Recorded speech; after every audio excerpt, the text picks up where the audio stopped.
We are going to talk about we are now going to talk about some of the models. So I want to focus on the first model, which is known as the SHEL model. The SHEL model, what it does is it provides a framework for the subject or the area of human factors. And although you don't see it in any textbooks, you don't see an actual shell, I like to keep this object in my mind. I like to keep a mental visualization of a shell in my mind at times, so it can remind me about the broad framework of human factors and where errors can be made. Right, let's take this shell and spell the word out. So SHEL,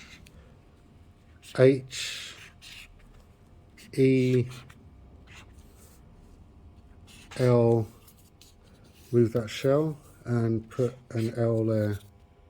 Let's box all these letters first of all to make it a bit more simpler. So box up your S, box up your H, box up your E, box up your L, and the live wire in the center, the other L. Okay, we've got our box components, all our box components which make up the shell model here. Let's just title what they all are. So your S stands for software. Your H here stands for hardware.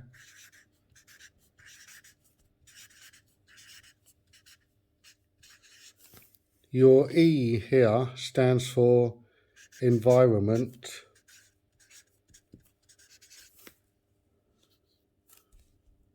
Okay, put a dash there, ENT, environment. And then your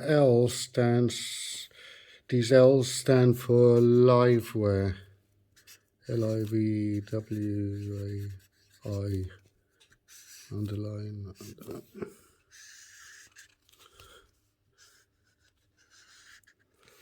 Okay, so there's all your boxed components of the shell, which make up the shell model and the titles. The shell model visually shows the interactions between the liveware in the center, which is you, the professional, with the external environment around you, the software, the hardware, the environmental factors, and the other people you are working with.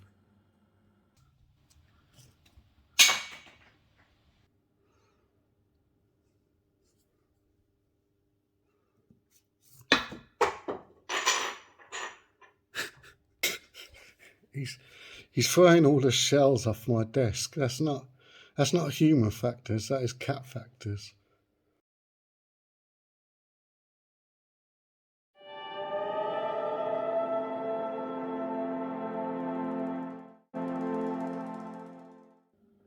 As you can probably tell from the previous title clip, items such as the AMM and other manuals you are using, checklists, written procedures, and computer software all fall into this software category.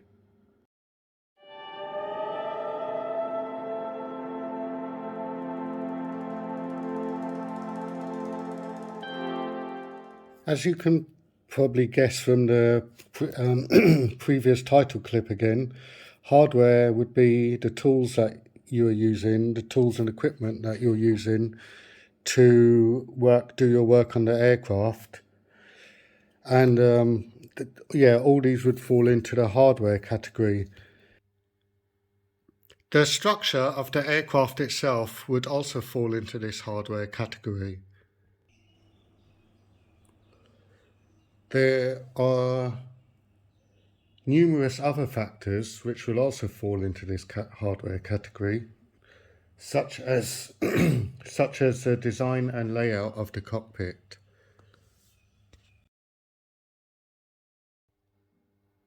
There are many factors in your working environment which can affect your work performance and may cause you to make errors. There are numerous things that fall into the environment category. These can be anything such as the weather conditions you're working in, anything to do with the environment you're working in. So it can be the weather. If you're working in base maintenance, you'll be working in a comfortable hangar. But if you were to do line maintenance, you would have to work in all kind of weather conditions. What you could be working in, like the baking hot sun or the freezing cold snow, which could affect your comfort, which may affect your work performance and concentration. For example, you may be tempted to rush the task at hand to escape the extreme weather conditions. Depending on where in the world you're working, these could all be factors. Noise would be another thing that falls into this category. The noise in your surrounding in the surrounding environment you're working in.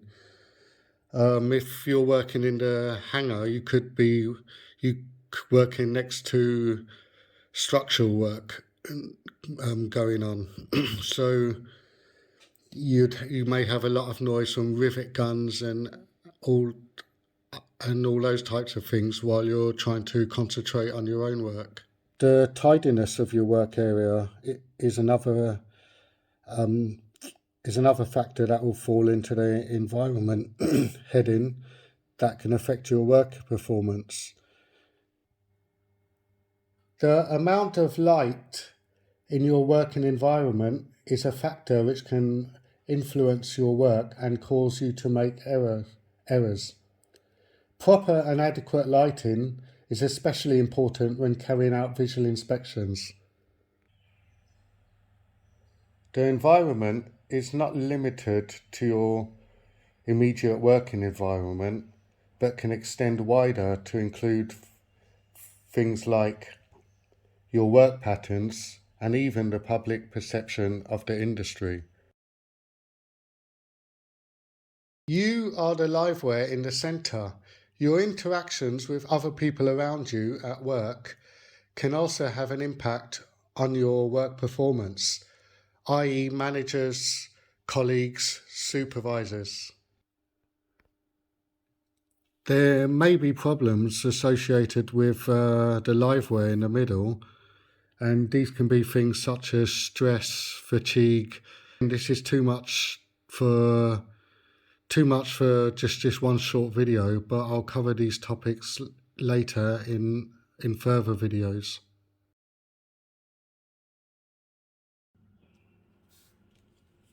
The SHEL model illustrates how the system needs to be designed and adapted around the primary liveware, which is you in the center. This is because the L in the middle is the human being who has their own strengths, weaknesses, and most importantly, limitations. Right. Many foolproof measures have been integrated into this whole system here to prevent or minimize the possibility of an error being made by the human being working in it. Some examples of these include the locking of movable aircraft surfaces and pulling of circuit breakers during maintenance to prevent accidents. Colourful, highly visible streamers attached to these locks so maintenance personnel remember to remove the locks again before flight. Oxygen and nitrogen systems being designed so it is impossible to mix up. Receptacles being designed so that they can only be fitted one way round. Mandatory duplicate inspections on important tasks. Tool control. This list is numerous, but this is just to give you an insight, as this is not the subject of this video. All the safety measures just described take human limitations into account. Okay, that's just a few examples of how safety measures have been incorporated into this whole system to stop accidents being made. Now we know what all these components which make up the SHEL model are, we need to see where errors can be made in all of these areas. We can play our part in this by obviously making sure we understand the procedures well before we carry out a task, read the instructions and procedures carefully, make sure we have the training to use the tools and the equipment properly. There are many factors in the environment that can affect your work performance, and you need to be aware of these. You can take simple measures to make the environment you're working in more comfortable. For example, if you're working outside on the line, dress appropriately to the weather conditions. Maintain your fitness and keep yourself hydrated in hot weather. Take a powerful torch with you when you're going outside to work on the line, and keep a spare set of batteries with you just in case. If there's a lot of noise around affecting your concentration, consider the use of ear defenders. Keep your working environment tidy and organised with good tool control.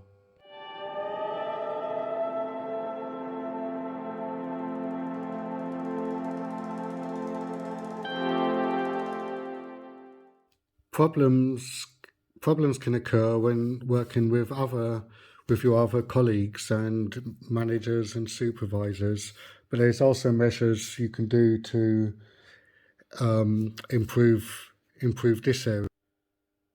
You can improve your team building skills and leadership skills, communication skills.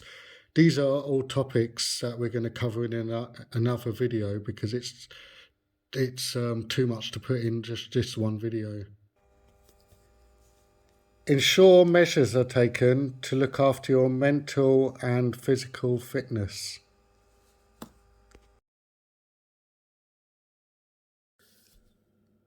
The simple way of looking at this model is you go into work, you read your instructions on what to do, you work with your tools on the aircraft in an environment with other people. So the SHEL model just provides a framework of your wider environment. What I want you to take away from this video lesson is that even though you may think it's just doing the task itself, where you can make an error in doing the task itself, just keep in your mind that all of these things in your working environment can cause you to make an error in your work. Always keep in your mind the broader picture of the environment you're working in, not just when you're doing the task itself. And it helps just to remember this subject all the time. Please be aware that any mismatches at the interfaces here, of the liveware in the center of the model to the other components of the model can lead to errors being made.